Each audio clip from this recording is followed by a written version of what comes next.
Aton isasakripisyo an aton kalugaringon nga mga personal interests para hanka bubuwason hanaton mga anak. Ada gihapon naton mahikikitan. Parehas iton pagpakita haira hin mag-upay nga mga values o maupay nga mga pamatasan. Nga kun aton gimpapakita an maupay nga mga pamatasan nga dahan aton mga anak. An bunga hini pagtubo hini nga aton mga anak, kahimo nira nga usa nga kag-anak, amoy ni gihapon aniray papakita ngadto han iyong mga apo.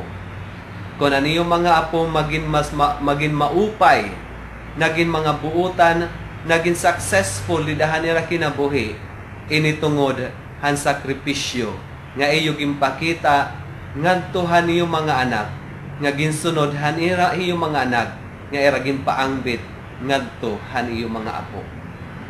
Guti ay nga sakripisyo, guti ay nga panahon an iyo ginhatag, pero haluyuhin nga kaguti ay nakada an himaya nga iyo ma-eksperyensyahan. Kabugtuan kan Hesukristo, siring ko pa man kanina, sometimes we have to let go of something. Ayaw kita kahadlok pag-let go hini.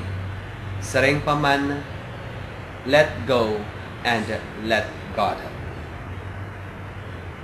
Ihatag ini naton, isakripisyo ini naton, ngan tapod la kitahan naton Diyos. Kay sareng paman niya akon mabalikon, kung an usa nga liso han trigo, magpabilin lang nga usa nga trigo, diri inihiya, makakapamunga hindamo. Aton dumdumon kabugtuan kan Hesukristo, an aton kinabuhi dinhi kalibutan is just a preparation for the coming eternity.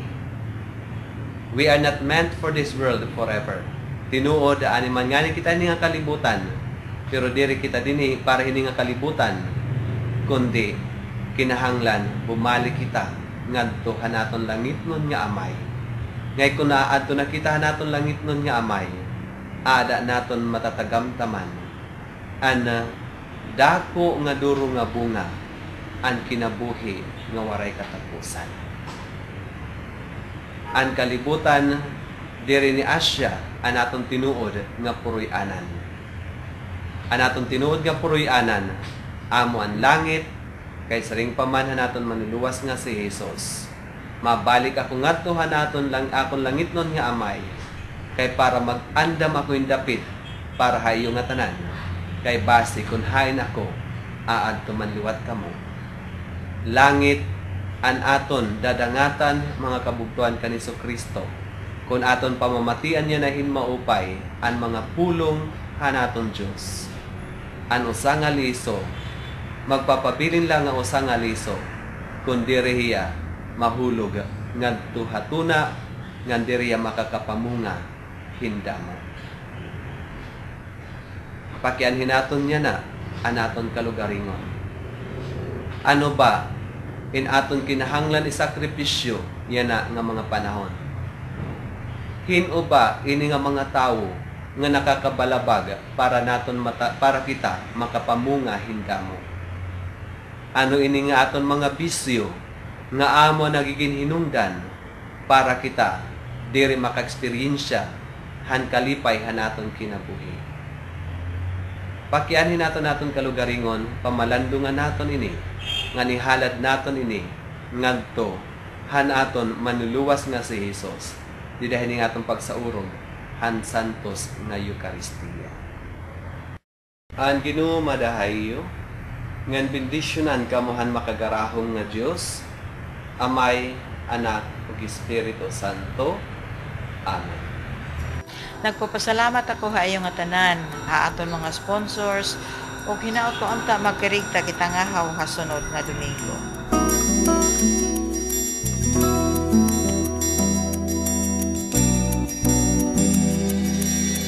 Sometimes I realize when I gaze in the skies, this spinning world is not my home.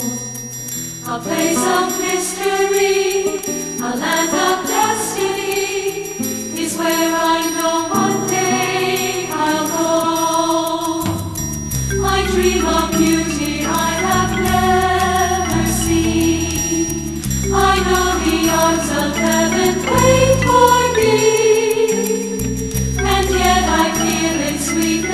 here and now, in this life on earth, I have found un lugar celestial, just a little bit of heaven sent from up above. Un lugar celestial, where the presence of my Father holds me in His